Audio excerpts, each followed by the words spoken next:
Hello. I'm sorry for the darkness. That is the first apology I want to pull up. Nainga tena badena basubiza nga muganda wange MAP Media yalese stand nga swabura naye yagaye nti omuzindalo weegule nga amasanyalaze ne gagamba nti ffe tetuliiwo. And I'm like, okay, let's improvise. What is more important is the communication. Gwewe na tuko obutuusi. Help me share ky'obonyamba leero, otherwise muli mutya mugamba mutya. I hope my sound is very clear. I hope my lighting is not good where I am. Lighting yange sinungi kuba masanyaze gagenze, but I'm trying to improvise. Nayenga ompulira kisinga obukulu. Am I audible? Message yange osobola ogifuna?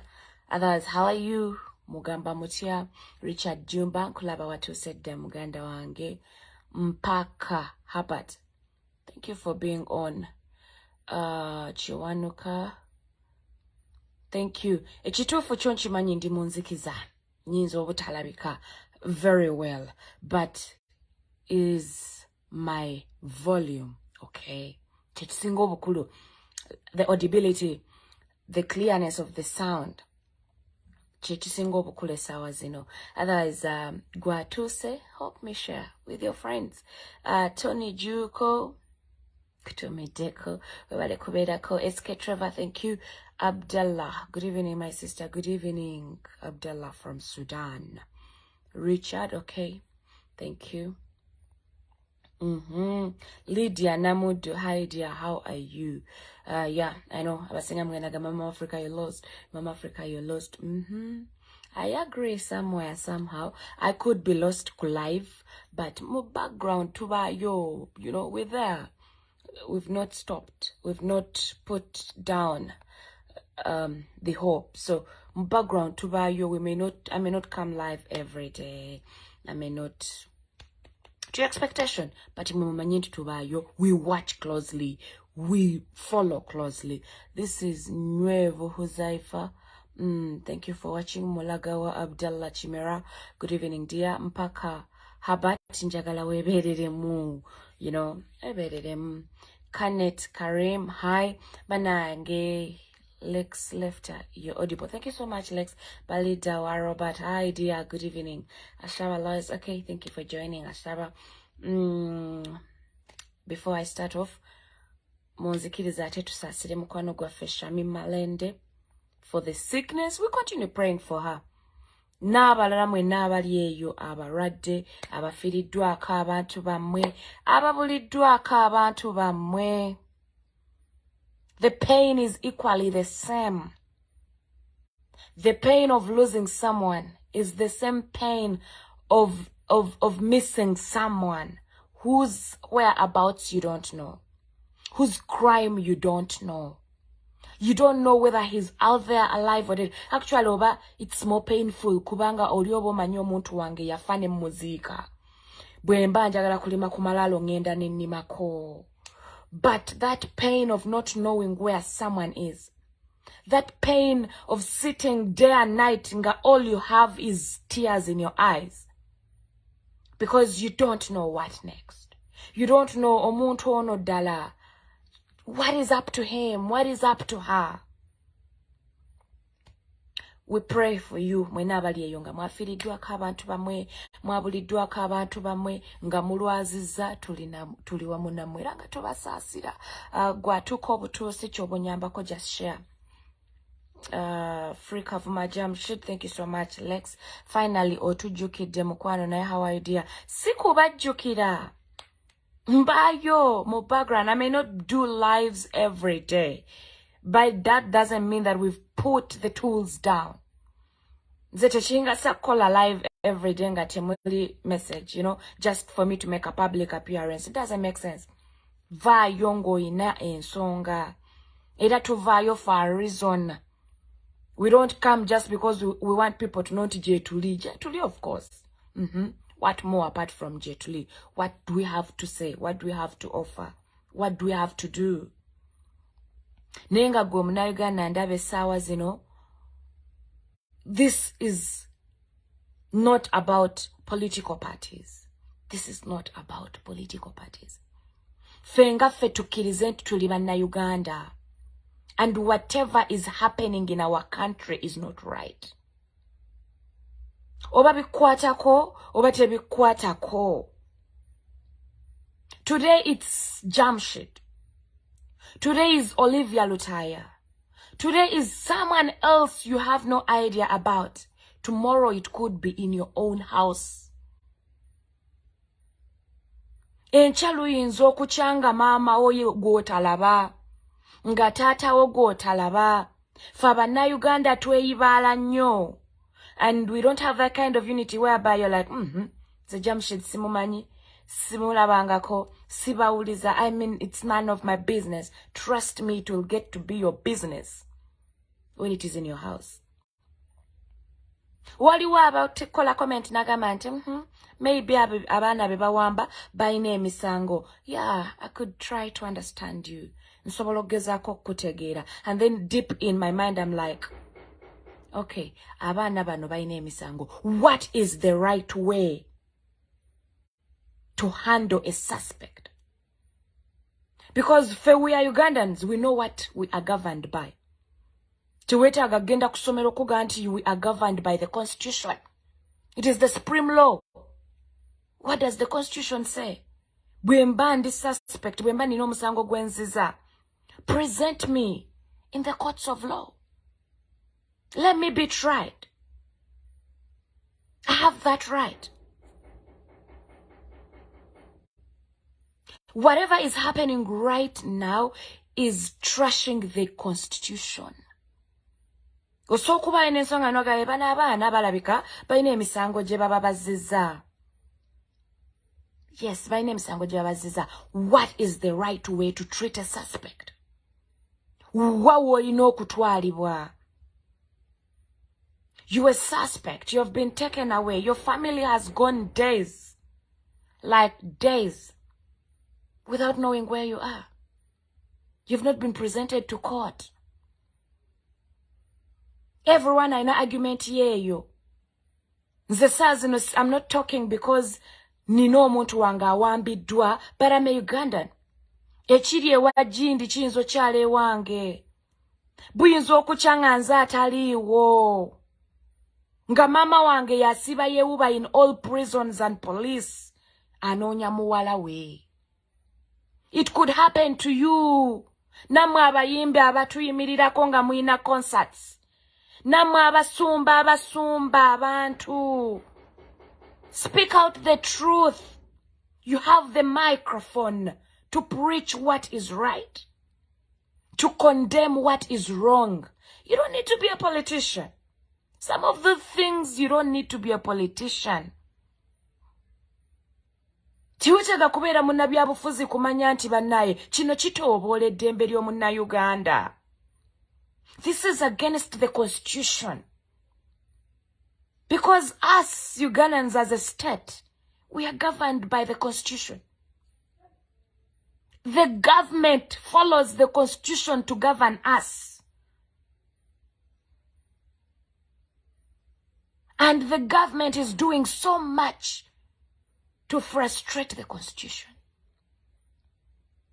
Kuba buli ekiri mu happeninga is wrong, is unconstitutional, is illegal. Abaana bakeera ku makya n'okeera n'oga Mukama, let me survive. They are trying to look forward to it in a very hard economic situation. Abaana abo njagala mmanye nti balina abakyala, balina abaana, balina families ze balabirira. They wake up to hustle like any of us. Like you are watching me. Oina mukyala wo, oina abaana baawo. Time is going to wake up when you're not seeing your wife for no reasons, on unclear grounds. Time is going to wake up nga you're not seeing your husband nga tomulaba. And what's the way forward? Also, kuba yonenga oina argument here like bana by name misango, you know, because the security operatives hold them like thieves. Obutambi bufuluma nola bengeri je bakwata abaana. Nola bengeri je bababuzawo nogenda like weeks, days, months, years without hearing from them. And then you're like, what is the right way? What is actually supposed to be done? Abana Uganda mwekumira nnyo mu nzikiza mu butamanya. You like keeping yourself so much ignorant. Like mwagala nnyo kwekumira mu butamanya. Know your right. Fight for your right. Because it is every Ugandan's right to fair hearing and justice. Bwogamba nti nzizizo omusango, try me before the courts of law. Fe mu constitution yaffe tetuyina we tuyina torture chambers as a punishment. In our constitution, there is nowhere it is written for someone to be whisked and taken away, kept without fair hearing and trying. Ngatamanyi bantu beweba abantu betebamanyi wali. It's not there. So there is someone above the law, this constitution.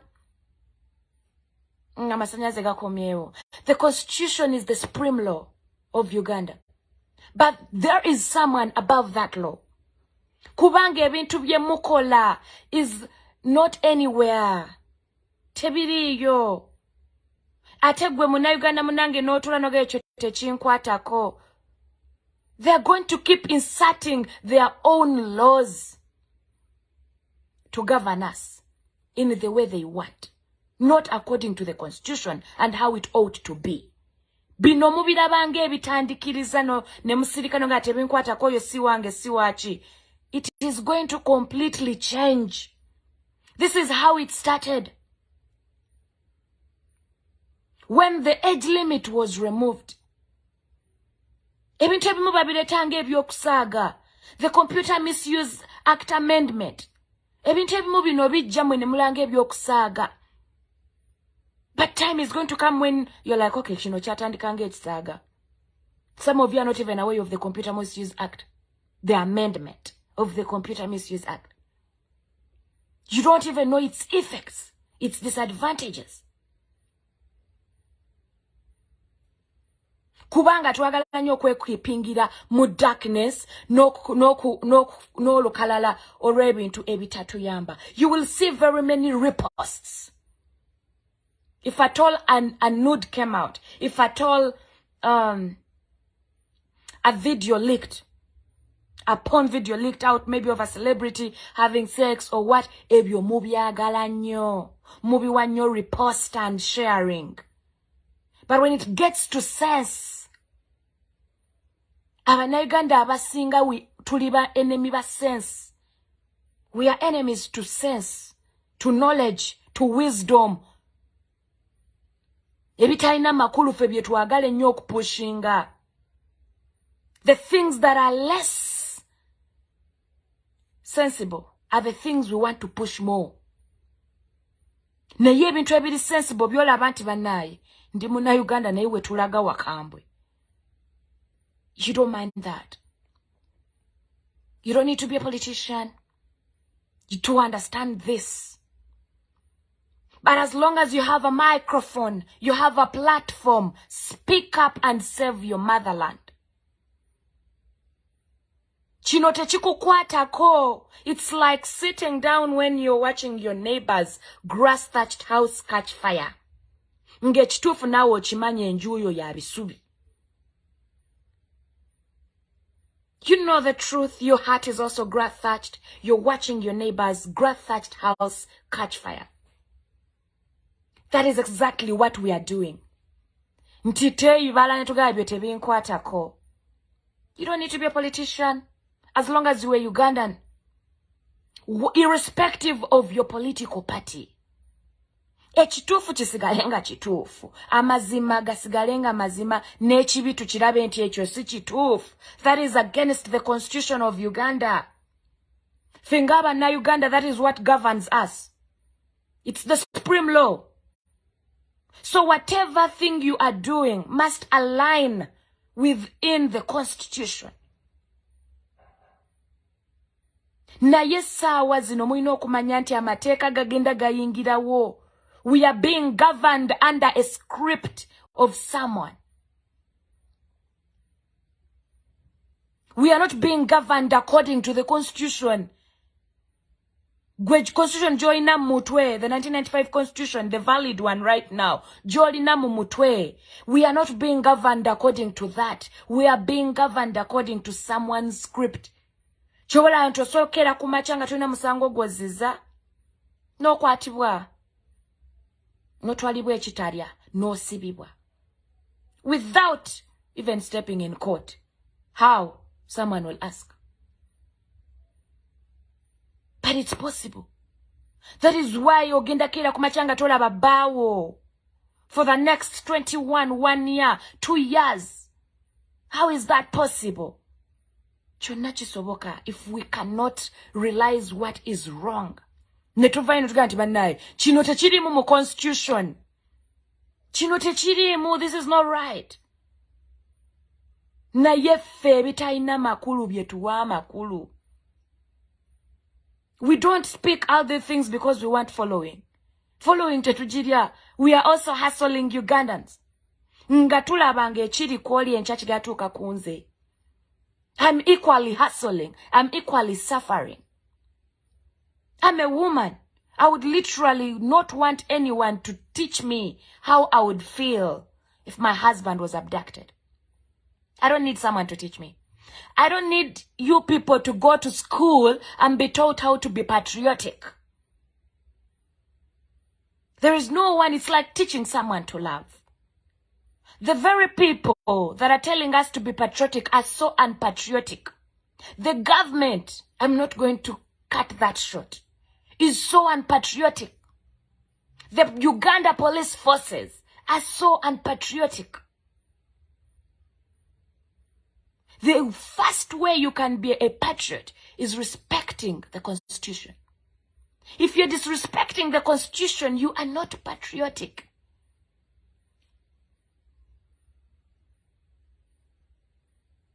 By the mere fact that you disrespect the Constitution, by the mere fact that you agree to do what is unconstitutional, you're not patriotic. You're not going to sit me down and tell me to be patriotic when we are watching you destroy the Constitution, when we are watching you govern us on someone's written script. Someone wakes up one day and is like, all the people that support this political party should be abducted, should be arrested. Yet we all know it's no offense. Uganda is a multi-political party systemed country. Singa chivayo ne batuga nti okuva ne leero nga bwe mwalangirira ne mujjako age limit ne mujja mu parliament because it's the parliament. Ne mujja mu parliament ne muyise etteeka ne muga nti okuva ne leero we don't recognize any other political party because we've not seen abductions. We've not seen missing people from any political party apart from the opposition. Government in a parliament, kuba parliament tetukyabakaabira temulina kyamaani kye mutuyamba. You are as good as zero. I'm repeating this. The parliament of Uganda temulina kyamaani kye mutugamba.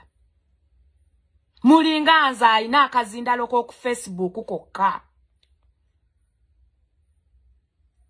If you cannot stand out and demand for the human rights of Ugandans, if you cannot stand up, nemugaba naye we are ruling Ugandans contrary to the Constitution, yet it is the Constitution that governs the country, and you're in parliament and you expect us to be there and praise you. No.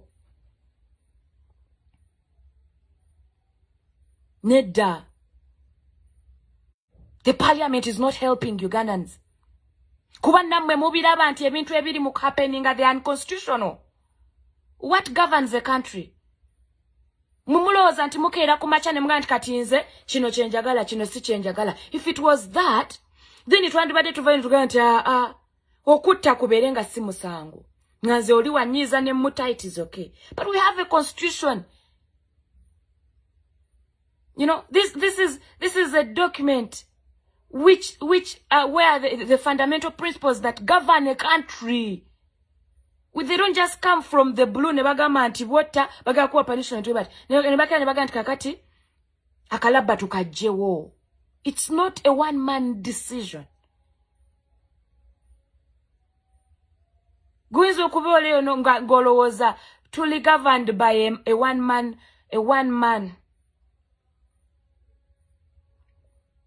Kubanga tochimanyi nti they are actually stepping on the constitution. Techa ina makulu kubanga tebagoberera bye bateekawo bitu governing. Me as a person, nsobola okumanya nemanya nti kati kino ekituufu kiri uncalled for.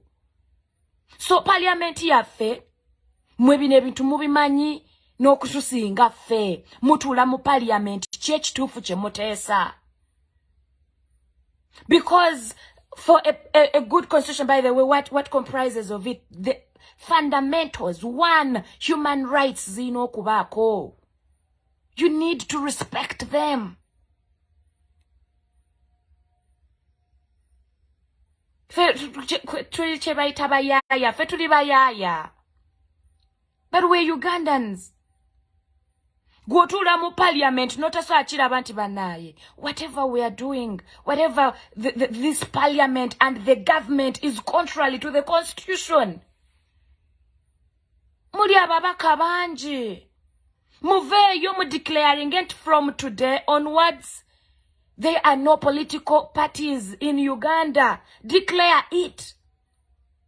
Mulekirawo kugamba nti Uganda, there is freedom to participate in any political party you want, to choose who you want. There is democracy. There is no democracy. There is no right for me to belong to a political party I want if I cannot freely exercise my duties, if I cannot freely express my views in those political parties. Then there is no freedom to that. Muveyo mu kifo ky'okukwata abaana baffe, mu kifo ky'okukwata abaami baffe. Tell us from today onwards, there are no political parties. Tukimanye nti bwenkeera ku makya ne mbagamba nti nze mpagireni UP musango. Era essaawa yonna drone yenkima. Than you people preaching something different and you actually do something different. Because we've not seen any other members of the other political parties apart from the opposition being arrested. Kati ekituufu muveeyo mulangirire nga bwe magamba nti okwambala beleti musango. Nenshimanya ati bwenjambadde bwe bankwatira wonna nja kuwoza. Dani okunsanga nga nva wakanyambadde akatishati kanga ka people power olw'okuba ejjo wandabye ndi ku lusekere lwa Bobby. Tuli mukuziika olw'okuba ondaba kamoocha n'otuma drone zinkime. Kuba amazima amatuufu bano abaana bw'obalaba. They don't even have kalaita kasigala. Twamala dda okulonda. Ekitegeeza nti kati gino ekisanja tugenda kifugibwa ku mugumu gwa mundu. You talk, you're swiped away. You do anything, you're swiped away. The only thing you have to do is to seal your mouth. Ebintu ebimu muveeyo mu parliament mubirangirire. That's how the amendments of the constitution are made. Through the Parliaments Act. Mutuveeyo aba parliament mutuga nti okuva ne leero tugenda kudiscussinga ku ensonga eno ey'okugyawo political parties mu Uganda. Muzigyeewo tumanye nti abaana bwe banadda mu kulangirira ebibiina byabwe, bwe banadda mu participating in political parties, apart from the ruling party, musango. Muyine emisango gye mu creating nze gitali mu constitution.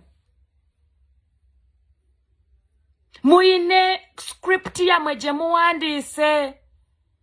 The government has its written script contrary to the constitution. Bo gye ba following abannayuganda gye batamanyi.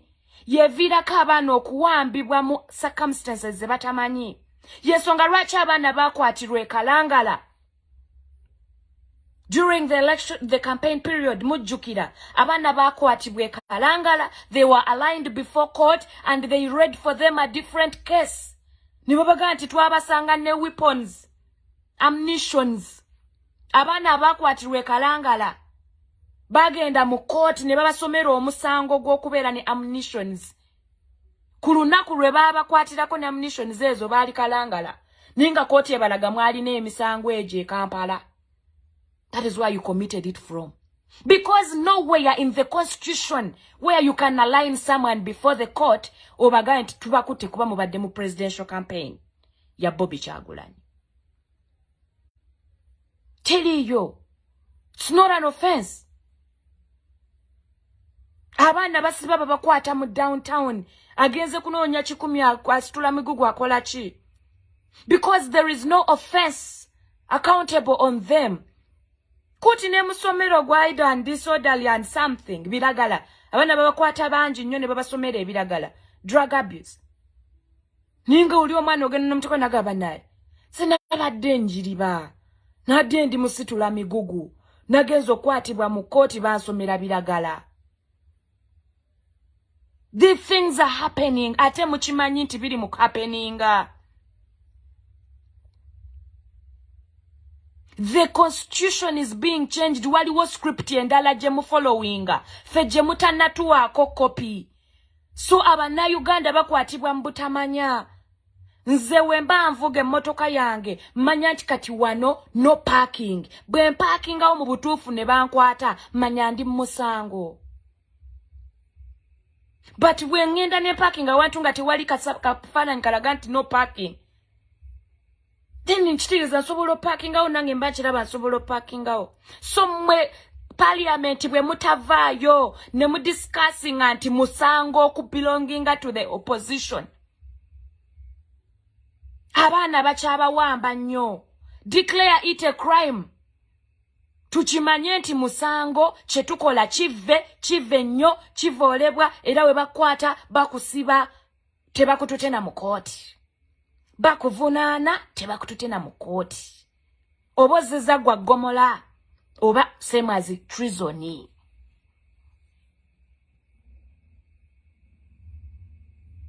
Tumanye saawa zino nti bw'obelonginga to a political party oba ozizza musango equivalent to treason and you are charged as the same person who has committed treason. Because this is what it is simply implying. Abaana babulawo day and night. Every day. And we're watching. Netukera netugera mu parliament netuteesa. Netulinda omusaala gujje. Buli lunaku okeera n'olaba abaana be basabira ekamocha. Parents come every day. Negano nti omwana wange nakoma mulaba mu 2021. Special recognition Kakwenza Rushirabashiza, thank you for being on. Abaana every day. Guba ali obaddeko ekamocha. Mwe mubirabanga katemba. Some of you see these things as comedy, but it's not comedy. Abazadde babeere kamocha. Naga ntambudde police zonna. Ntambudde amakomera gonna. Omwana wange simulaba. These are mothers. These are housewives. These are children looking for their relatives. Oyinza okubolewa gaye balina emisango. Let them be presented in the courts of law. Fe kitufuga ng'Abaana Uganda is the constitution. Tugezeeko nnyo okulaba nga tugifollowinga. What does it say? Because it's the supreme law, no one is above it. But whatever is happening right now is contrary to the constitution. Meaning we have those special bodies in power that are doing their own script on how to govern this country. As long as it pleases them, they will do that. That is how this country is being managed. They are writing their own script. Bechibaisaawo, echibakolera. That is what they will do. As long as it's able to keep them in power. irrespective of it being against the constitution, they will do that. Now, if you can understand that, osobola okumanya nti kisobola okutuuka kwewuwo ne obatoziza musango, they will put a case against you, bajja gikola emisango. And even now, emisango gili created. There are very, very many people that are under detention for no case. Nga babakutte ne bakusomera omusango, kuba bakwatira kirala ne bakusomera musango mulala, bakimanyi nabo si musango. Mbadde example y'abaana be bakwatira e Kalangala nga bali ku presidential trail. Mwenna mubalaba, abasinga baali ba mawulire, abasinga baali ba security, abasinga baaliwo, very many of those people.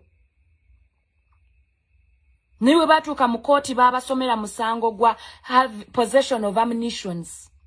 Ninga babakwatidde Kalangala, the only ammunition they had were cameras and phones. Naye olw'okuba bakimanyi it is not against the constitution to support and be on a campaign trail, balina okuteeka away emisango.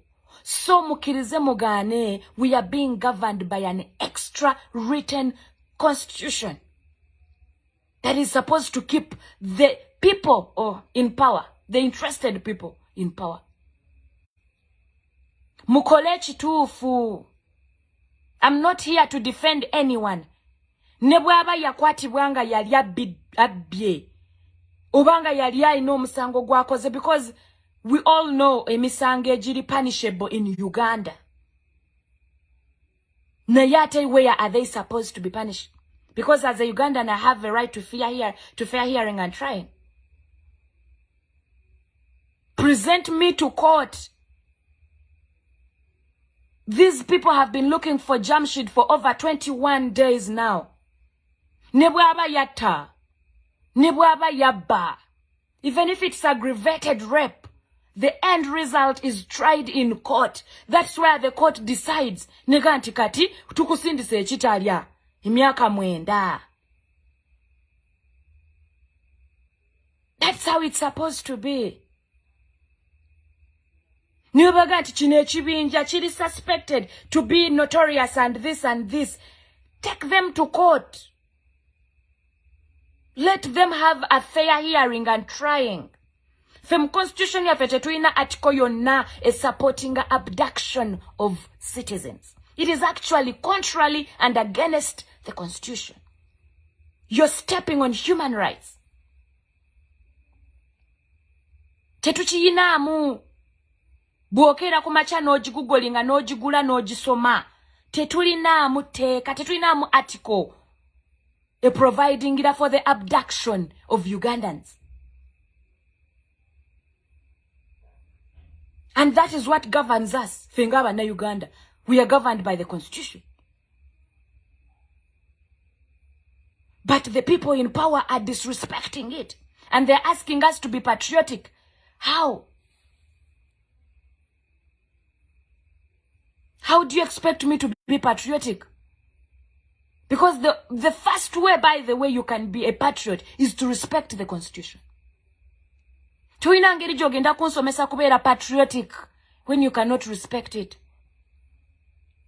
How much more can I love my country than what I am doing? Naye gwe bwe kibanga kyenkola olabanga atali patriotic, kulumirirwa nsi yange na bannayuganda bannange, what more are you going to teach me? Kubanza Jamshid si bba wange, si muganda wange, si mulirwana, but muna Uganda. He's a Ugandan. Olivia Lutaya, si mwana wange, si muganda wange, naye muna Uganda. You don't have to be a politician to reason out some of these things. Mwabayimbi mwina platform zammwe, you only come out to cry when you need help. When Ugandans need help, you don't talk. Kino kikwatiramu n'abasumba and all the leaders. If all you do is collect offertory, tithe, Sente za kuzimba kanisa nga tosobola kwogera ku kikyamu noga abannaye kino kikyamu. The bishops ebichamu mubiraba. You're being tied up by knots of money. The very people you expect support from are the very people that are being abducted, that are being tortured. Temusobola kubaako kye mwogera ne mugaba bannange. This is not right. Muyine eddoboozi erisinga ku ffe. Mulina platforms ezisinga ezaffe. Muli bayivu n'okusinga ffe. Bino ebintu mubitegeera okutusinga. You understand these things better than we do. Naye nammwe mukiraba ne mmanya nti kikyamu, and you keep quiet. You let your folks live a line of darkness. Temusaana babikulira maaso ne mugamba nti naye kino, it is against the constitution. Temusaana babikulira maaso ne mugamba nti bannaye, ffe ng'Abannayuganda, we are governed by the constitution. And that is what governs us. Whatever is contrary to the constitution is unconstitutional. Whatever is in the constitution must be followed. This is how we are governed. It's not like tuli kisiikirize tuli awo buli omu akeera ku makya n'akola amateeka ne gayisibwa. It is a state with a government and a constitution. Kizibu nnyo okutuuza endiga zammwe ne muziraga ekituufu. But you find people, for we are not here to condemn each other, to beat each other, and okwewalana because of political parties. Abantu mubalaga ekituufu. We don't have to pursue you to belong to a certain political party. Do what is right. Because it's not about political parties. Do what is right. Because at the end of it all, buli omu alina choice here. Why do you make it look like we have democracy? Why do you make it look like we have a right to choose any political party to belong to? But it's the contrary. Mukifo ky'okuwamba abaana, mukifo ky'okubasiba, mukifo ky'okubakuba, nga tebamanyi musango gwe bazizza. Abolish the political parties. I mean, everyone knows this is a dictatorial regime. It's nothing to hide about. That's why they will wake up and say, no more to the age limit. And it will be scrapped off. That's why they will wake up and say, the Computer Misuse Act has been amended. And it will be amended. That is why they wake up and say, okuvanerero, this. And it will happen. Just like you're seeing it is normal, abaana okuwambibwa. Yet we all know it is unconstitutional. It is not okay. Muveyo mugamba abaana mulangirire, declare. It's nothing to hide about. Declare from today onwards if you support a contrary party, apart from the ruling party, ogwo musango equivalent to treason. Omwana akere ku macha yambala ka t-shirt ka people power nga akimanyi musango. Omwana akere ku macha nga akimanyi okutambula ne Bobby musango. Because abaana mubawamba awatali clear conditions. Mubateeka mu court ne mubasomera emisango egitaliyo kuba namwe mukimanyi tebalina misango. Omwana omukwatidde kalangala ali ku kamera omutaddeko gwa ammunition.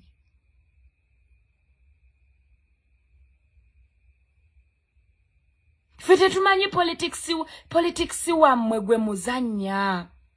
But these are our people. Bemuzanyirako politics. These are our husbands. These are our children. Bemuzanyirako politics wammwe. Muveeyo muga nti bannange. Okuvanerero. Nga bwe mwavayo ne muga nti tetugikwatako ne mugikwatako. Muveeyo mugambe nti nedda. Musango kive. Kivoolera ddala. Era kisibya nga togenze mu kooti. Tukimanyi okuvanerero.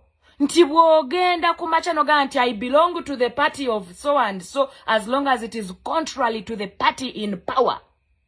It's a crime equivalent to treason. Abaana bakeere ku machanga bakimanyi nti kibaliko musango. Omusango nga tegukola togenda mu kooti totwalibwa mu kooti otwalirwawo direct je mubatereka je tutamanyi.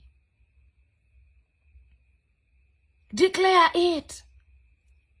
Abaana batambule mu kumanya baleme kutambulira mu kisiikirize. Because bw'otunuulira abaana bonna be bazze bawamba be batadde ne bataddadde. Nga omwana n'otula naye bakava okuta abaana awo. Naye buli bw'owulira story y'omwana ebbanga lyamaze mu kkomera ng'omwana talina musango. Bamukwatira walala atuuka mu kooti bamusomera kirala. That is evident enough to show nti omusango gwe yali akoze tegumutwaza mu kkomera. Tegumenya teeka lya Uganda. Teguli mu misango gya Uganda. Abaana mubajje mu buzannyo bwammwe obwa politics. Bayina families. Bayina abaana b'okulabirira. Bayina abakyala b'okulabirira. Gwe buli bw'ovaayo olinnye ku Munnayuganda to push your interests at the expenses of others. Waliwo omwana essaawa zino atasoma olw'okuba maama amaze ebbanga mu kkomera. Waliwo essaawa zino omwana atafuna bujjanjabi olw'okuba taata taliiwo. Mwe mulowooza ono Katemba, this is not comedy. Keera ku makyalu mwogambe nti ngenda kukola survey. Basolomoni Kaweesa mwe mukyasinza owandiika emboozi. Mukeere ku makya mutandika okunoonyereza mutuule kamooca mubuulirize abazadde abo. Biki bye bayitamu? Mubuulirize abaana abo. Biki bye bayitamu? Gwe mugendo mmanya nti si Katemba. Abamu ku mmwe you even started mimicking these people. Abaawambibwa abe batamanyi gye bali n'abaafa. They hold masses for them yali. Nyaga katusabira abantu baffe. Muvaayo ku social media, bring back our people, bring back our people. Gwoteekayo buteesi, bring back our people. Naye waliwo omwana agenda osula enjala. Waliwo essaawa zino omukyala gwe bagoba mu nju. Because the husband was arrested. Zino ensonga temusooka kuzitwala too personal. Let us derive means. Temusooka kuzitwala too political. Nchimanyi kati era nange nnyinza okkeera ku makya. Oba sinakindi okuva ku live eno. Ng'ewaka ewange wawambiddwa. Nga weetooleddwa because I am speaking the truth. Don't rush to judge people for speaking the truth. Mutunule mu nsonga zammwe. Look into these matters. How best can you solve them than arresting us? Kuba okutuwamba n'okutusiba tekujjaawo nsonga ezo. How best can you address our problems? How best can you find solutions for our agonies? Tosooka kukwata kyakunzire. Tosooka kunkwata kubojja kuba tojjeewo tosolvinze. You've not solved a problem. Look into our agonies. Look into our issues. Temusooka kujja kuwamba buwambi ffe. How is it going to solve our problems? Fe tutula wano ku internet ne tutayipinga. Banange, free our people, bring back our people. Waliwo abaana abasula enjala. I'm telling you the truth. There are women who are being chased out of houses because of rent. You all know embeera yakati, some women entirely depend on their husbands as the breadwinners. Omututo omutelese ennaku 21. I'm telling you the pain is the same as that person ava okuziika omuntu we. Actually, it is more. Gwe ava okuziika osomanya nti omanyi? Nkuziise, death is to nature, you know, it's to human. It's for all of us. No kaba no chita. Naye teri kintu kirumanga kutereka muntu mu suspense. Tomanyi mwana we gyali. Tamanyi oba mufu oba mulamu. Tamanyi musango gwe yazza. Tamanyi lwalivaayo. They don't know. Nze ntera okubagamba ne bagamba the poor will one day react. And the rich will no longer feel safe because the poor are too poor. Time egenda kutuuka nga mwe abagagga, the rich, not the rich in cash, but the rich ategeera will feel insecure and unsafe because the poor are too poor. Omwava agenda kwekyawa, omunaku agenda kwekyawa nga newo mutumuzaamu emmundu. Wakwatadde abaana be bonna bafudde nga tekyalina kyatya, nga tekyalina kyakufiirwa.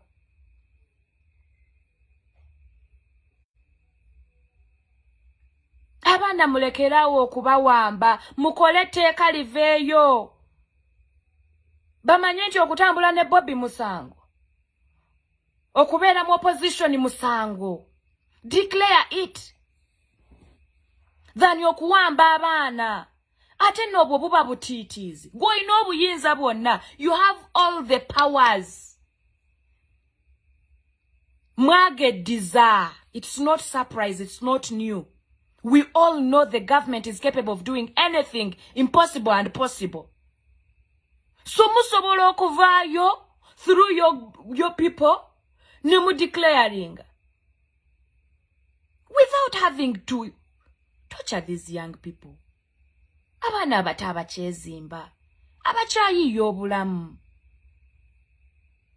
Muveeyo mulangirire so that they know nti kino kye tukoze kive. Naye nammwe mukimanyi nti kye bakoze si musango. That's why you can't present them in court.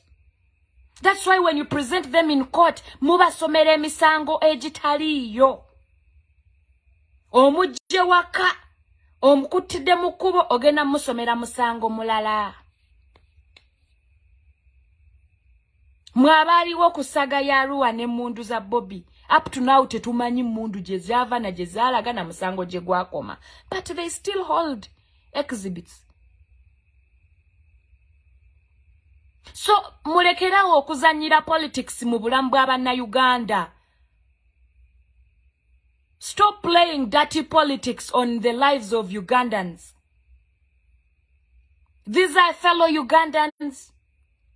These are our husbands. These are our children. These are our people. These are our fellow countrymen. Mulekerawo okuzanyisa katemba wa mobwebwe owa politics mu bulamu bw'Abannayuganda.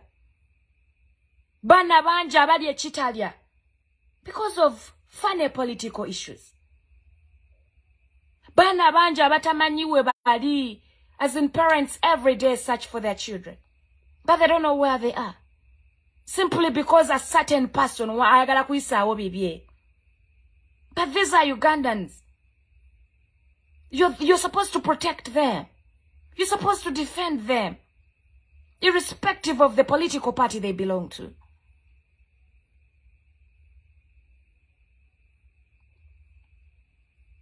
Fesawa zino tusobola okutypinga free our people, bring back our people.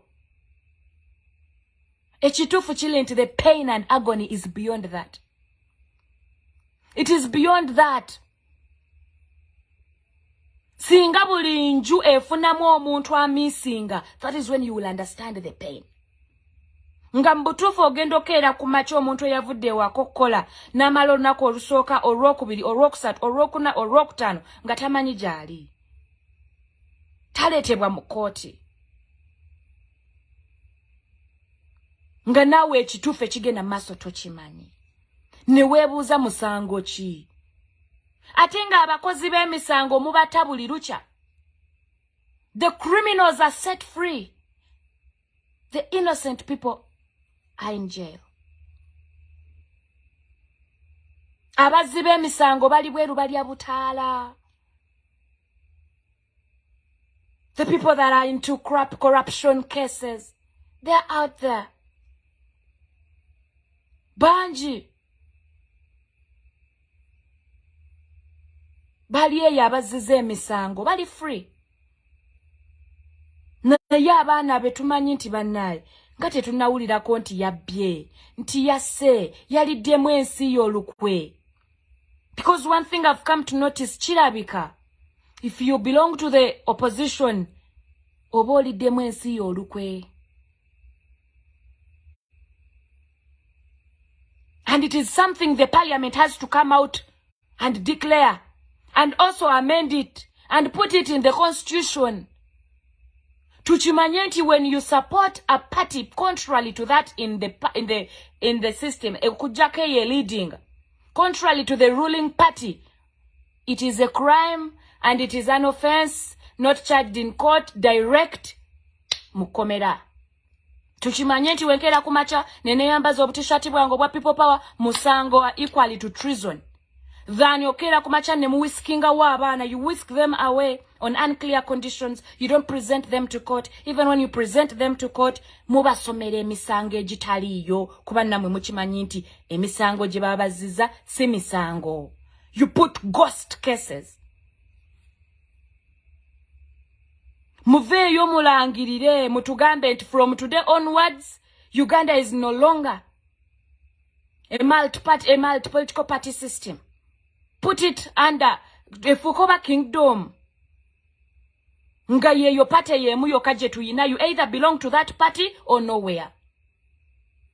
And when you decide to kubaga wanti nzengenda kuwagira chino, it's a crime. Because this is what is indirectly happening. Kubanze bwonkusanga nakatishat kapipopa wanonkwata. Indirectly obanga ngama nti nzizo musango. Bwondaba kumpi nechagulanyi nonkwata. Indirectly obanga ngamba nti I have committed a crime. If I come out to give out my views, nonkwata, indirectly obanga gamba I've committed a crime. So legalize those crimes. Muzigate mu constitution yaffe tukimanye nti bwowagira party okujjako the ruling party. Musango ovunaanyizibwa era osibwa. Mudhani okwekweka ne mukwata abaana ne mbatuusa mu kooti ne mbasomera emisango egitaliyo. Abaana b'e Kalangala, there were very many. Babakwatira Kalangala ku campaign trail ne babasomera emisango emirala. Position of ammunitions. And the only ammunition they had was a camera and a phone. Very many. They went into prison for almost a year. Mwabala baba Edi Mutwe. The likes of the Edi Mutwe, the Nubian Lee. Wali wasobolo okuvaayo nambulira omusango omutuufu Edi Mutwe gwe yakola. Wali wasobolo okuvaayo nambulira omusango omutuufu Nubian Lee gwe yakola.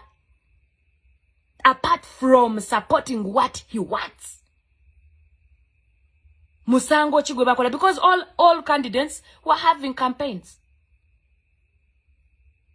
Buli presidential candidate yaina campaigns ne campaign trail. So musango chigwe bakola, because there was literally no offense, batuuka mu court ne babasomera emisango emirala. It's the same thing that is happening. Bwolaba abaana bakava ekitalya kye babakwatira ne kye babasomera mu kooti birala. Ne bana abaana abawambiddwa singa wabaddewo omusango nga mubutuufu musango, it is contrary to the constitution of Uganda, bandibadde babatwala mu kooti ne bawoza ne tumanya nti Jamshid ali kitalya kubanga yazza omusango bwe guti ne bwe guti ne bwe guti. Ne tumanya nti omwana wange bamukutte kubanga kive okubba yabadde abba. And he deserves the punishment. Era ali mukomera bweriti. No musiba ina rights ze. Omusiba ina right okumanya, abantu be balina right okumanya wali. Balina right no mukyalira. Chobola be kitalyo so ogenda notwala ettooke notwala akawunga notwala omuceere. Omusibe wonaalya. There is that right. Nomanya nti omusibe wange ali kitalya. Omusibe wange ali ruzira. Agenda serving emyaka 10 aveyo yazza omusango. So how do we account for the people we don't know where they are? What do you think of their relatives? What do you think of their children? Bazeko chi improvise for those provisions in the constitution nti bw'onoonya omuntu wo n'akubula kino kye kiba kiddako. Bwe tuwamba omuntu wo, kino ky'oba olina okukola. Improvise for those provisions. Amend it. Mujamending constitution yammwe mugikwatiremu ddala. Mulekerawo okutufugira ku script gye muwandiise mu mitwe gyammwe. Nti mugakeera ku makya mwambaze abaana bammwe uniform, mubawe mundu, mubawe motoka, mubagambe mukwate buli kanakindi. Fwe muveeyo mutugambe nti from today onwards teri kuddamu kweyasamya. Era bw'okikola musango. From today onwards teri kuddamu kuwagira opposition. Bw'okikola treason. Mu butuufu ngenda okufuluma ewange nga nkimanyi nti kyenzirako treason. Ngenda okulinnya taxi ogende Kamwokya nga nkimanyi ndi ku musango gwa treason. We bankwatirako kitalya. We bankwatirako kiggo. We bankwatirako luzira. Abaana bakwatibwa mu misango gye batamanyi. They don't know they are committing crime because we don't know they exist anyway. So if those crimes exist, legalize them. Muziteekeko ne penalties tukimanye nti munnaye nga bwe mmanya nti bwe nkola kino if I overspeed bwe bankwata tiketi yange baya bweziti. Bwe nvuga emmotoka etaliiko musolo bwe bankwata nsasula fine bweziti. Mukijjeeyo nayo mukiteekemu mutuge nti wowagira opposition, bwowagira any party. Apart from that in the ruling, it is a crime. Penalty nayo mugiteekeko. Tutambulire mu kumanya. We walk in the know. As Ugandans, feche tugoberera, siche mutukola. We follow the constitution because we think that is what is governing us. But what you're doing is contrary to what we think. So legally come out. Muveyo mu declaring ekituufu kye tugoberera. Ekituufu kye tulina okukola. Kuba kirabika ffe bye tugoberera si bye mutufugirako. Mwe script yammwe gye mutufugirako ndala. So come out. Mutuwe ku script eyo gye mutufugirako. Today nyinza okuba ndi bweru and tomorrow I'm in. Because of a crime I don't know exists. Nze nganze nkuze mmanyi, I have a right to belong to any political party I want. Nkuze nkimanyi nti we cannot all be leaders and it is my right as a Ugandan citizen to vote for the person I want to represent me under any political party. Nze nkuze bye mmanyi. Simanyi obanze musiru obanze mugwagwa, I don't know. But to me that is what I know. We cannot all be leaders. So, I have a right to belong to any political party I want, and I have a right to vote and support who I want to represent me. On all levels, right from the presidency. Paka ku chairman. Era nina right eraga support yange to that person. Mbasiziza musango. Kuba mmwe mwatu eddembe eryo. Muddemu mulitijjeko. Because if I come out and say, I think the views of this political party match with my interests. Nanga kangende, when you be. Era kubwa president, nja kulonda Kyagulanyi. Because his views match my interest. Noli nava naga, according to my interest, Katumba. Gwengendo okulonda, era gwenjo okuwagira. Noli nava naga, according to my interest. Oh no, gwengendo okuwagira. That is what we thought it is. But it's not what it is.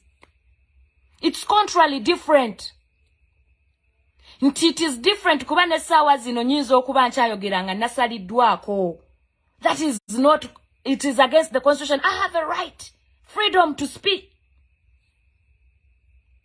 Kati muveeyo mutubulire ekituufu. Muveeyo nga yomwavayo ne mugaa nti kati mutubawadde ssente. Mugende munoonyereze ku age limit. tujikwateko bati tujikwateko muwa babaka bamwe sente end result fe tuba tujimanyi mubuze should we have the multi political parties tuzeetaga either way do we need them we have them but do we need them if they can't be respected if we can't have democracy what are they for like for example what are they for if the only reason is for the people in opposition to be arrested, to be abducted, to be tortured. Muzijewo. I mean, to my thinking, what are they for? Kuwambira mbana baffe. Kusibira mbana baffe. If it's not making sense logically and physically, muzijewo. Fetuchimanyi, we are in a dictatorial regime that does not want to declare. Na yenge chitufu tuchimanyi muzijewo. Mutasa abana baffe. Mutasa abami baffe. These are Ugandans that should not be confused and mixed in your political games. Bwoba watuwe dembe nemugamba nti according to the constitution of Uganda, you have a right to support any political party of your choice. Katate gomu gwansiba because I am belonging to a certain political party. You are arresting me. You gave me the freedom. You gave me the right, but you're the very person arresting me for the freedom and right you gave me. Why not wake up, stand up, be strong enough, and scrap it out of the constitution? Binomubikola namwe. You're doing these things. You have scrapped a lot of things from the constitution. Fundamental things. To sustain yourselves in power. To sustain your interests. Nachino muchikole. Mutasa abana baffe. Mutasa abami baffe. Like, declare it. As long as you're supporting a party apart from the ruling party, it's a crime equivalent to treason. Period. Abana Uganda bajja kumanya nti ery'etteeka lyayise. Nga kati bakimanye etteeka lya Computer Misuse Act lyayise. Era oli akimanyi nti w'okuba ebifaananyi, w'ompostinga nga sikuwadde lukisa, bw'okola hate speech gye muyita hate speech gye simanyi, bw'okola ki? Musango. Bakimanyi. Era oli agenda okikola nga akimanyi akikoze naye musango. Nakyo muveeyo mugambe nti bannaaye. From today onwards, we have one political party. And if you're not subscribing to that political party, you're committing a crime. So that we save these young people from the arrests, abductions, and torture. Because bano bana bato, they still have a future to run. Kati mutunulire Ashraf. Guwobo liyeyo ddala musango kyo gwakubya Ashraf. He was on a camera. But he sustained lifetime injuries. Mwana wa muntu. Musajja wa muntu. Because of political games. Ngatemwe mubawe dembe. Why frustrate them in the freedom you gave them? Why frustrate them in their rights? It is better you remove those rights. It is better you abolish them. Nibamanya nti kyebakola musango. Abaana bangi abawambibwa, abakwatibwa nga bali campaign trail. Bangi abaana when there are elections, niwe baga nti kati waliwo by election. By election yekayunga mwagiraba. The Nakwede case. I will not refer to very far cases. Nakwede case mwagiraba buli by election ezebeerawo. Nga ba polling agents baba opposition baba kwata. Ni baba to regulongo okulonda kuwedde. What is it? What is the meaning? I mean, what is it significant anymore to vote? Is that democracy? If you only want me to do what you want, declare it. Don't give me an option to choose from when I don't have an option. You show me nti ndi waddembe okugenda okulonda n'okuwagira kyenjagala ate n'onkwatirayo nga gompadde obuyinza n'eddembe liga nti genda olonde. Declare. Vayo government kayunga by elections nakwedde abadde yesimbyewo ne gundi. Ku lw'ensonga bweti tulangiridde ono. Don't let people waste their time going to vote. Ate obakwatireyo. They are doing what is right. Being arrested for doing what is right.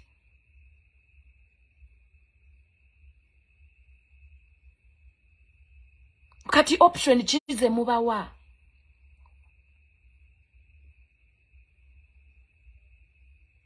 Muveeyo abantu mubabulira amazima mubalage the other script je mutufugirako. Kuba ffe je tutambulirako si je mutufugirako. Ge mazima amatuufu. For us Ugandans, we are following the constitution, but the truth is the government. If you don't know what a government is, Google. Find out what the government is. It is a group of people that have powers to govern and rule a certain state. So meaning government, chibinja chabantu. It is a group of people. Mwemanyi, that group of people. Mwemanyi. Muveeyo mutubulira amazima amatuufu. Script je mutambulirako. Let us know the script. Very many things are happening in the contrary. Very many things. Bw'obanga oli munnayuganda ng'otambula buli lunaku olaba every day. Very many things are happening in the contrary, out of our knowledge. Fete tumanyi nti kino newensi nenfuluma wabwelu netambula mbasi tumanyi nti musango. Every day tutambulira mu kutya kubanga tuyina unknown crimes that we don't know. Kyojaba oli awo bakukwate ogenda otuuka mu kkooti bakusomera omusango toguzangako togumanyi. Nga bye bakusomera mu butuufu olaba ludikya tolutegeera. So muveeyo mutubuulira amazima amatuufu script gye mutufugirako. Ffe bitulemye otegeera. In my little knowledge nze setaaga muntu kuntaala mu kiraasi kunjigiriza some of these things.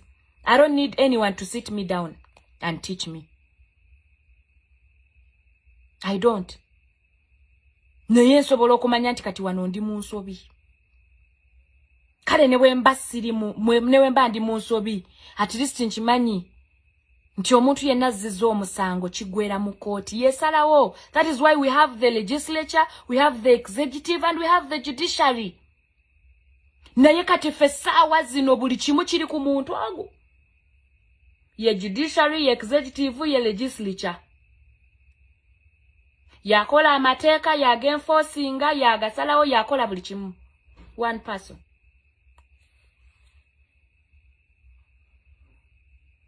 One person like this. Buli kimu kiri ku ye. Kati ate ffe tetunnakimanya. Some of the things we are not aware. Enlighten us.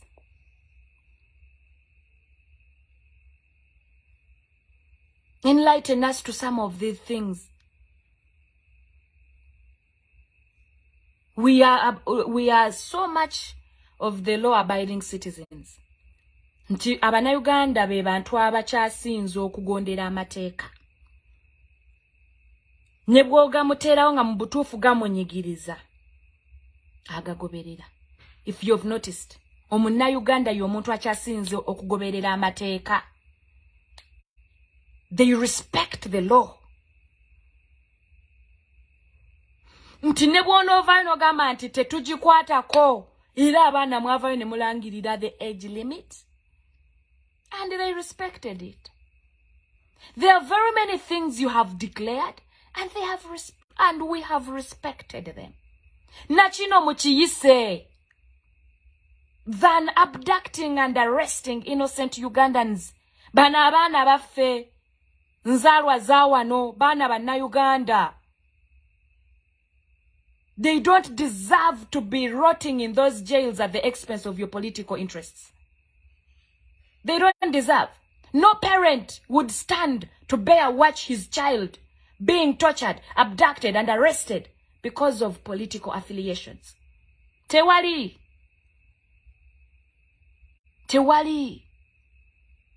No child. No mother. Ira bwe muvayo ne muga nti bannange tukitunuddemu ne tulabanga political parties za Uganda tezina kyezituyamba kubeera literally bw'obitunulamu n'obigattagatta olabanga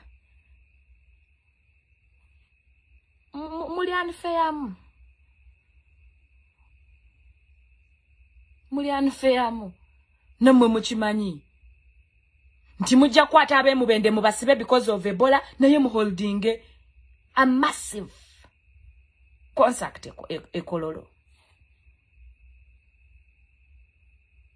Nti mujja kugamba nti abaana bo twabakutte because of this and this, but we have very many NRM supporters on social media.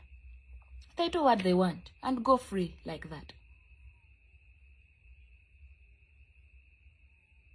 Na yo wa NUP nze tekibatiise ncha kusanganga Maamafrica bamukutte. For what? Ngambutufu sina musango gwenziza. But because of my political affiliations, because of my views, because of my opinions, I will be put into detention. My mother will not know where my daughter is. My mother will not know Chichi Ntukako. They will not even present me in the courts of law. So why not really save us that? Nimuvayo nimuganti from today onwards, no political parties apart from the ruling party. We shall obey. Uganda is a very, very, very law-abiding country. Bagoberera amateeka. Abaana mulekerawo okubasibira emisango gye mutaddewo gye batamanyi. Mutuwe script gye mutufugirako mugigattemu mu constitution. Kuba ffe constitution gye tumanyi ndala. Ne bye tugoberera birala. What we think is governing us is contrary to what is happening. Bw'olaba abasirikale engeri gye bakwatamu abaana. Bw'ogenda ku poliisi n'otuula n'olaba beyiro nga baziguza abantu. Woonoomanyira nti script gye batufugirako ndala. We are not just looking at the abductions, the arrests and torture of Ugandans. There are very many things that are happening in the contrary.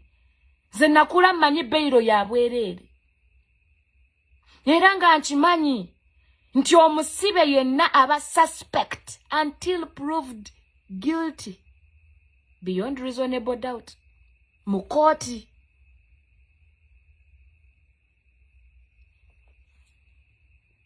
Naye kati saa zino suspect bakukwatanga offender yennyini akoze omusango. No trial, no hearing, nothing. Gwolowooza omusibe baba mutute ku police alina kumalayo how many hours? But how people spend days ngali ku CPS awo. Nibaga bamukutte bamukwata week ewedde ng'akyali katwe ku police. Naye constitution egamba ki? What does it say?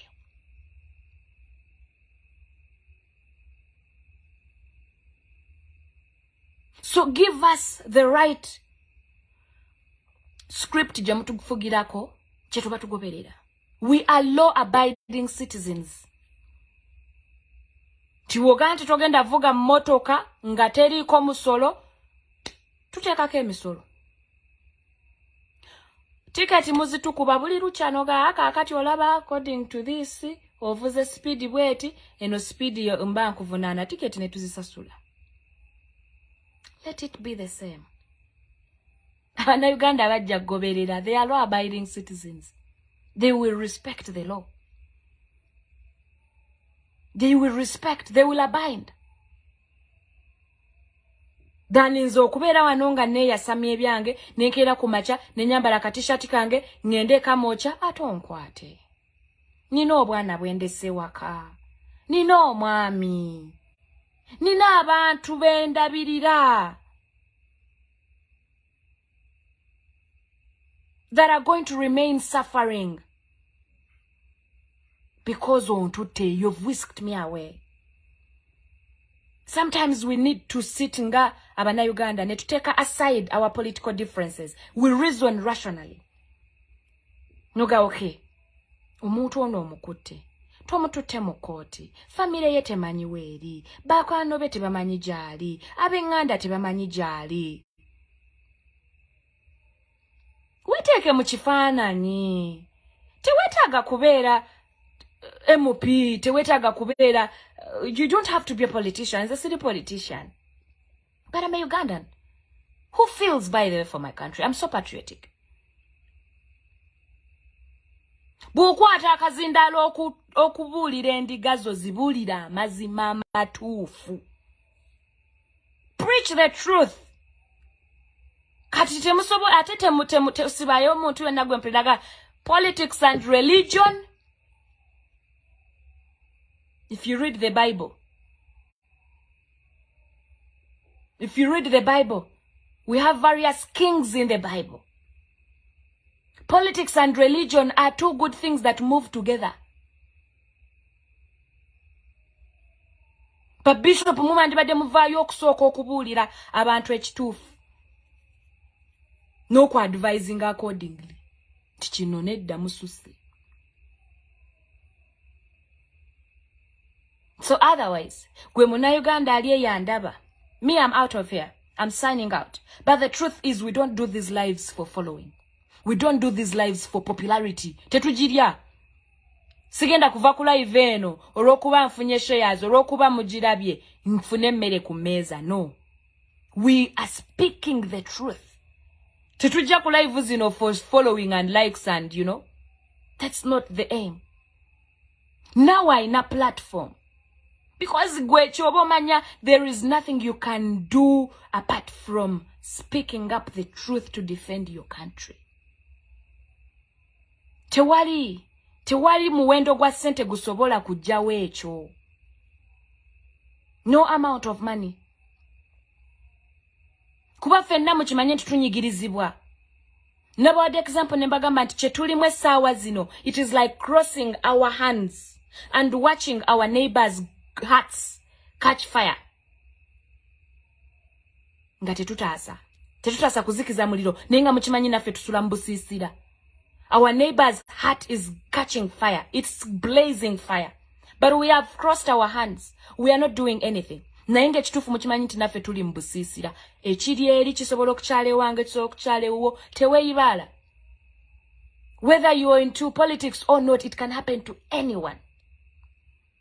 Let's just push and force these people to do what is right.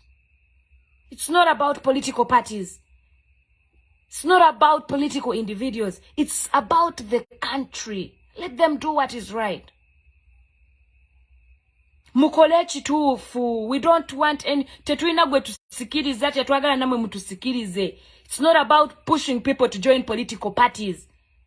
At the end of the day, we are not working hard to be the best political party or what. We're working hard to live in a better country. Chechisingo obukulu. We all want to live together in peace. It's not about wagira chino, wagira chiri, katimukola chiri. Because namwe muchimanyi, like seriously speaking. There are no hidden agendas. Whether you belong to FDC, whether you belong to DP, whether you belong to NRM, there are no hidden agendas. Tuwali agenda eriawe eri hidden inti katife tuine ekibinja ky'abaana baba training ogenda mu nsiko. No hidden agenda. Unless otherwise, but no hidden agenda. Meaning bino bye bintu bye tusobola okwadressinga n'okwadressingibwa. We address and be addressed. That is us. That is what we expect. To address and to be addressed. But for us, we are receiving the contrary. Abaana basibibwa, abaana bawambibwa, awatali musango. Not only abductions, zemulaba nti banaye free Jimshid, free Gundi. A lot of injustices are happening out there. A lot of injustices. Ate byenjogerako mubimanyi. You go through a lot to receive a service that is supposed to be free. You go through a service, service ya bwerere, but you have to pay for it. You have to struggle so hard to get somewhere. Womanyi nti munaye wano ninawo writing o muna Uganda okutuukawo. But you really have to fight so hard. Bino byenjogerako bya bulijjo. You see how many people pay for police bonds. These things happen. Nizo byogerako olwokuba nawe okimanyi nti police bond is free. Nolowooza nti nimba. Keera ku makya otuuleko ku police. Olaba oba waliwo omusibe yenna gwe bafulumya nga tasasudde. Gwe keera ku makya ogende mu downtown. Olaba abaana be batwala. Oba olina omusango oba tolina musango, they will take you there. They no longer care about omuntu wa wansi. As long as oli muntu wa wansi teweeyibala mwana wange enchalulwo. No one is safe. No one. You're not safe at all. Whether you're in politics, whether you're not in politics, whether what, whether you speak, whether you keep quiet, no one is safe. As long as oli muntu wa wansi, nganze, you're not safe. You're not safe. I see some people bavane bagamba omanyimwe mwagala kino mwagala kiri, you're pushing this, you hate your country. There is no person who loves their country like people who stand out to criticize the bad. Ekyo njagala mukimanyi okuva ne leero. Ebe nsowere kugwa kubba. There is no one who loves you than that person who criticizes you. They want you to do better. They want you to do much more than what you're doing. That is why they come out and tell you, chino chitufu. But someone who will come and sugarcoat you, akulage nti chokola chitufu naye nga amazima amatuufu chikusuula mu kinnya. Tuterafu okuvuga reverse n'ogamba omuntu emabega ndabiraayo. Ni waliwo omuntu akugamba ati sigala ng'ojja naye ng'akulaba ogenda tomera. Nina ga sigala ng'ojja. Sigala ng'ojja ogera kino otusinga pa ng'oli ku kisenge okikonye. N'omuntu akugamba nti lekeraawo kyusaamu kati weteeno kati awo oyitawo. Ani aba kubulidde amazima? Ani aba akutaasiza? The one who has criticized or the one who has sugarcoated you? Akulaga nti chokola kituufu naye nga si kituufu. It's not right at all. Ate nga naawe okiraba chokola si kituufu. So there is no patriot than those people who criticize because they want the best for their country. I've seen some of you people. Mugende bweru, you spread hate speech, you do this, you do this. If we are speaking, listen. Listen. You can't learn while talking. Listen. And when you listen, find a solution. The only solution you people have is arresting. But the problems are not being solved. Nze bwe nvaayo nenjogera nonsiba ekizibu kyenjogeddeko tokisolvinze era omulala another kyakunzira is going to come and address the same problem. Another person is going to come and address the same problem. At the end of the day fena tugenda kuggwera mu kkomera. So let us look into our issues. Muzitunulemu. Address them. What other solutions do you have apart from abducting, arresting and torturing Ugandans? What more? Look into their issues. Baine ensonga zaabwe zibanyiga. Abaana b'obutale baine ensonga zaabwe. A lot of injustices are going on in courts, in hospitals, in schools, everywhere. There are a lot of injustices in every institution. Mulimu injustices zokka. Ogenda mu ddwaliro ng'okimanyi munaye wano sirina kusasulirawo sente. And they will tell you gula eddagala. No ddagala lyofunye ne bagala not for sale. Ninga olisasulidde. There are a lot of injustices in all the institutions. Not only just zino zetulabako zi abductions zichi. There are a lot of injustices. A lot. Fetu vuge motoka na yolabo omusirikale wa traffic na kubo mukono noga mukamba. Nenga license ojina. Emipira kwejiri. Emotoka yiyo sinzibe. Tuina musango gwokoze. Nenga na yajja kuyimiriza making sure akuteka ko musango. Ovemu olukumi. Bwe bulamu bwe tulimu Abannayuganda bwe tuyitamu. We are surrounded with injustices everywhere, every day in our walks of life. Everywhere.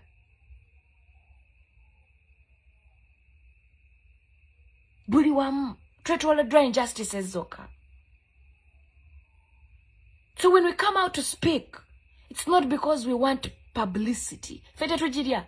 I, for one, I don't eat following. I don't eat publicity. That is why mwena muja kuga Maamafrica, I will come out when I have what to say. Not just anything. I have something to say. Not anything. Mvayo kogeranga. Trotoyo no na data wo. You don't waste your data and time to hear me tell you eyachaye gundi, eyakoze gundi, eyanyiziza gundi. There are more issues, important issues eziruma Abannayuganda. Lwakubafa Abannayuganda ebitusingira byebyo.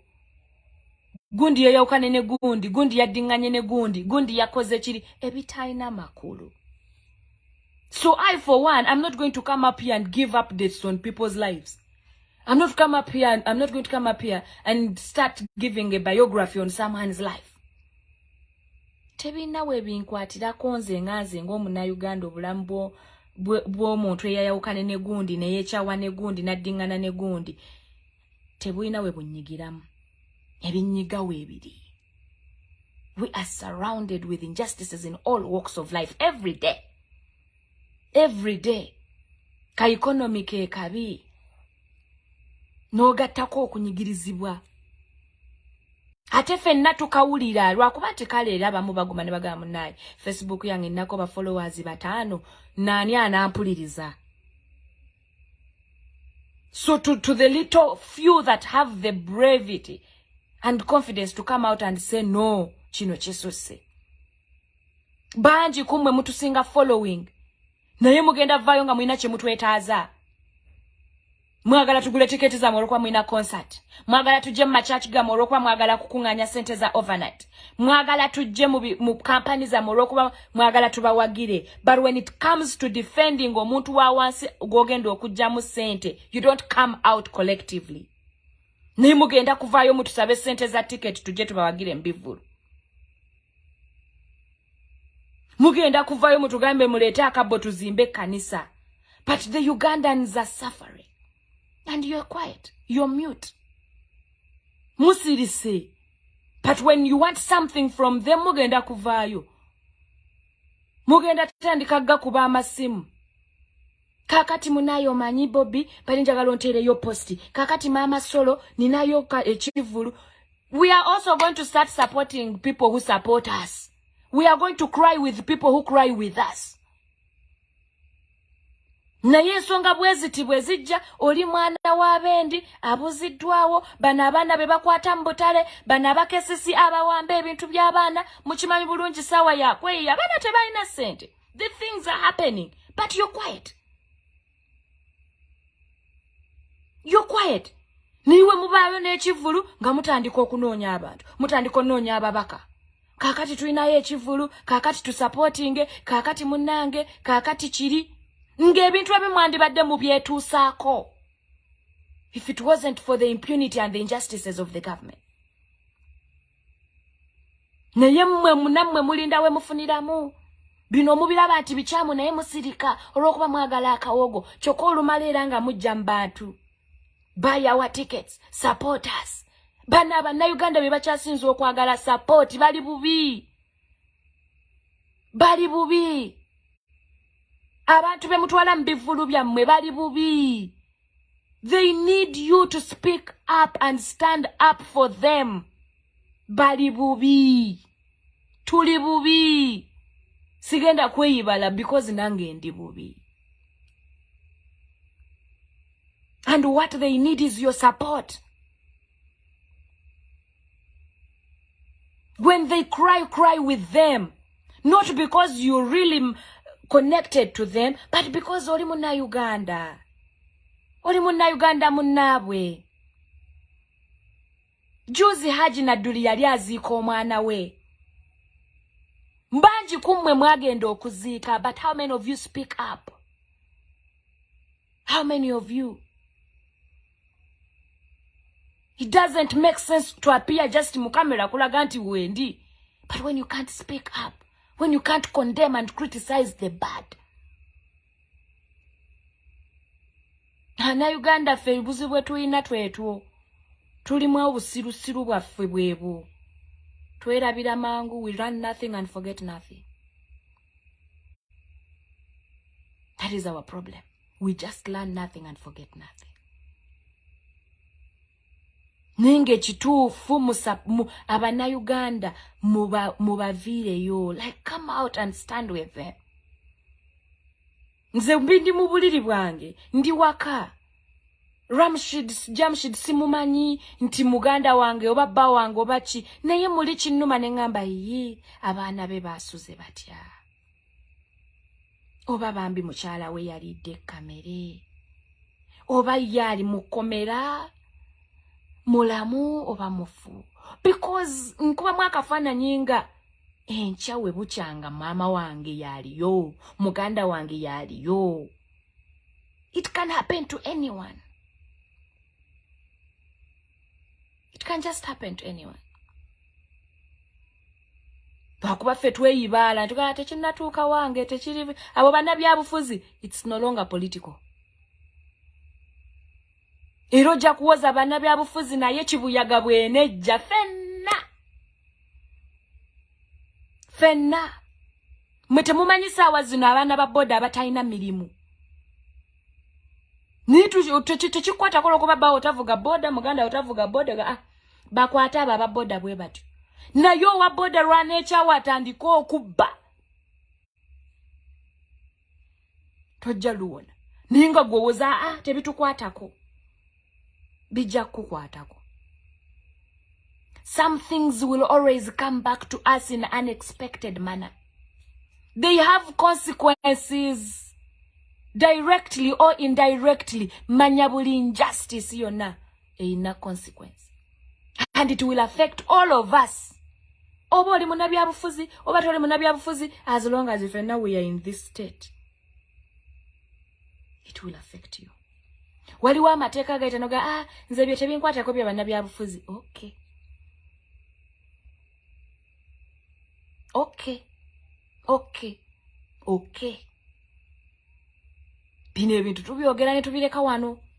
But time will come, our children will revise these things. For losing abatu tada batu wambada tulimakomera. But our children will revise these things. Mwana agante chitufu mama chino ya chogera. Chitufu mama wange chino ya chogera. Chitufu mama wange chino ya chogera. So you don't have to be there until bandabe ndi kulusekerwa bobi neko bizana yakafananyi. Nsilika. Neko byakafananyi lokuba nina concert. Mpita abantu.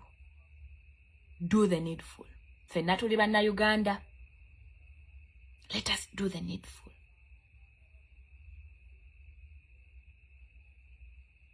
Tukole ekyetaagisa. Nenga mukimanyi bulungi nti injustice ezo nyingi. Hamdani kyekituufu, the majority tuli bubi. Ge mazima amatuufu tuli bubi.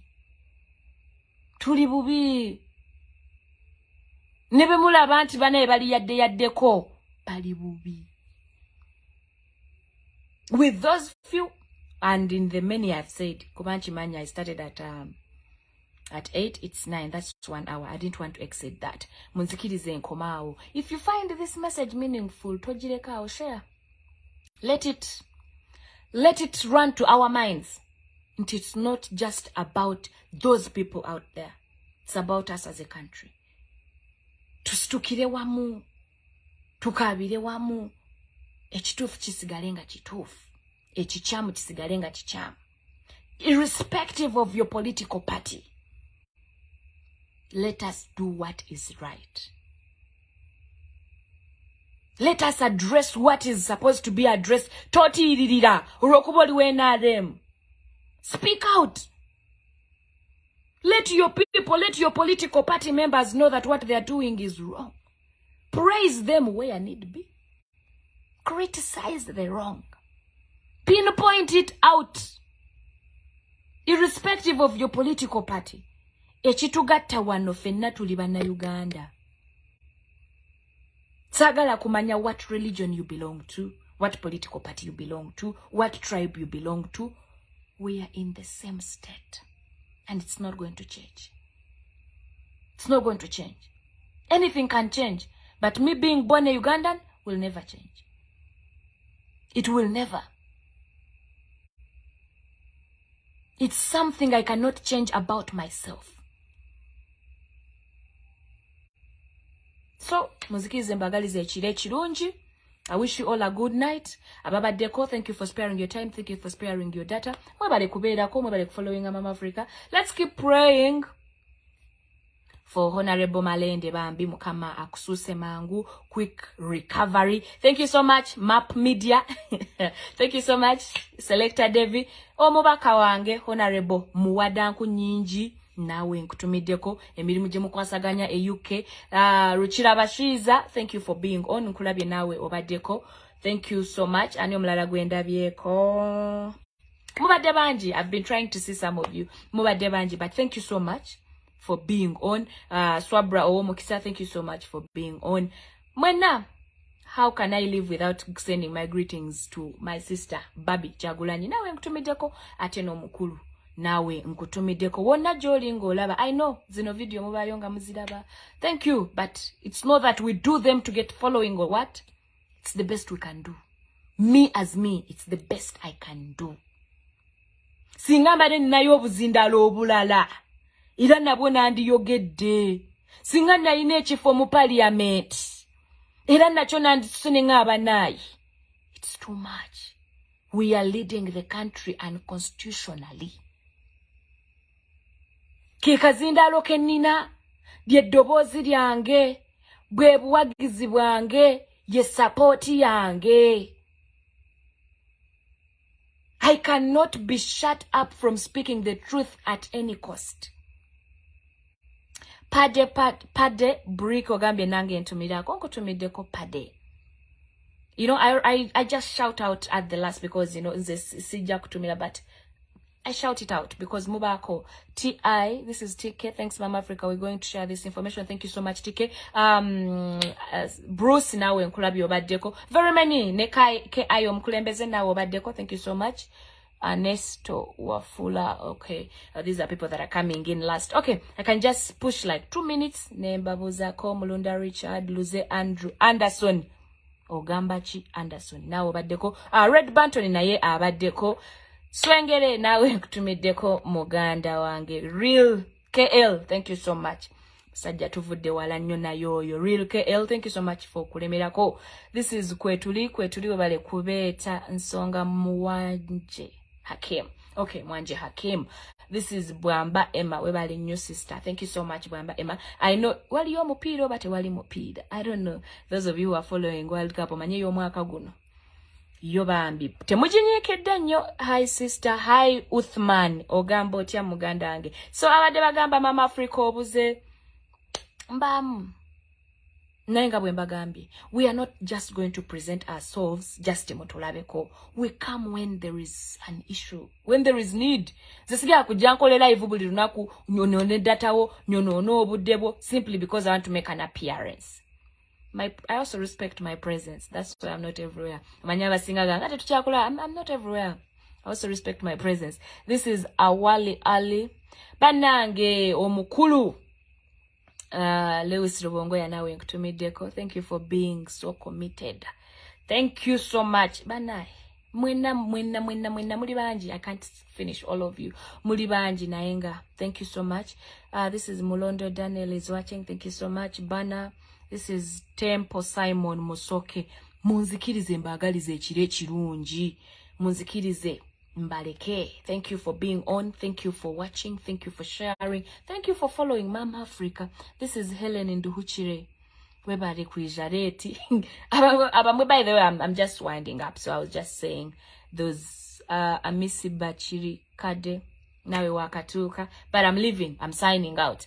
Nabara msiamwe nabana bibanda. I send my greetings to the holiday makers. Bana umanyire ronzi zenzijiride bidala. To the holiday makers, Team Chagulanyi, thanks for the message and we appreciate gonna share this video. Thank you so much, Team Chagulanyi. Mwandi deke mele obobusungu.